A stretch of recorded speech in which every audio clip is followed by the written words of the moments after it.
This video is brought to you by Royal Eye News. The population in the world is mostly Muslims, but still there are Muslims in every part of the world which they are deprived of their rights.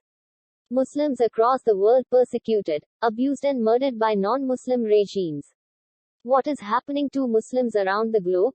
In China they are put into concentration camps. In Myanmar they are slaughtered en masse. In India they have been the targets of systematic pogroms. In Israel along with Christian Palestinians they are mowed down on a daily basis. In Europe and the United States they are subject to increasing demonization and persecution. The main concern here is that what is the fate of Muslims now? In areas especially like Egypt, Iran and Syria, Muslims are treated the worst. Why is this happening to Muslims who are innocent? Islam is a peaceful religion, but Muslims are slaughtered in their own homelands. In China Muslims have to live in internment camps, and the psychological pressure is enormous when they are always criticized. In Myanmar and Bangladesh Muslims are treated as a minority, and they are always the victims of hatred, violence and crime.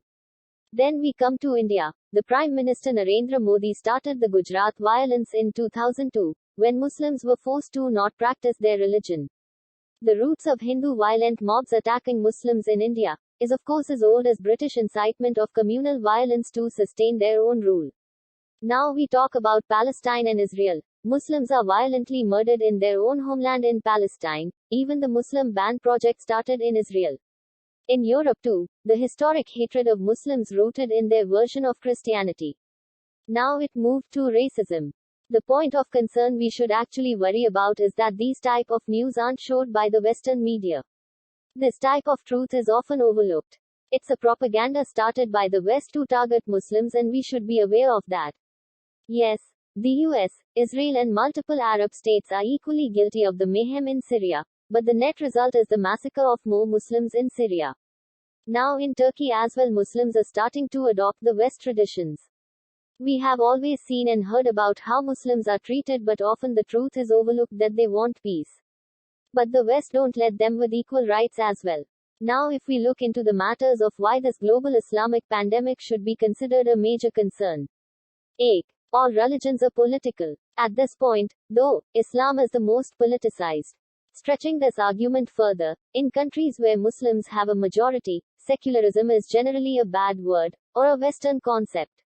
But in democratic nations where Muslims are a minority, they persistently put the republic's secular commitment to test. Though, the tension between different Muslim nations causing a conflict among themselves. This is because of the lack of Muslimhood and no good relations between each others. Teen. Thought as multinational terror groups, the Muslims are often treated as something like a gang, and this concept is also introduced by the Western media by brainwashing the youth. 4. Here are sharp national boundaries dividing Muslim populations and wealth. This is just another reason in addition that many of the Muslim states are struggling with economies. 5. And last, because of a democratic deficit, in most Islamic countries you cannot even protest, express your resentment against your regime. You might feel sickened that your royalty is sold to the American Satan, but you can do nothing about it. You could even get jailed if you are arrested for raising a Muslim slogan in public. Keep watching Royal Eye News for more updates and subscribe to the YouTube channel for future news.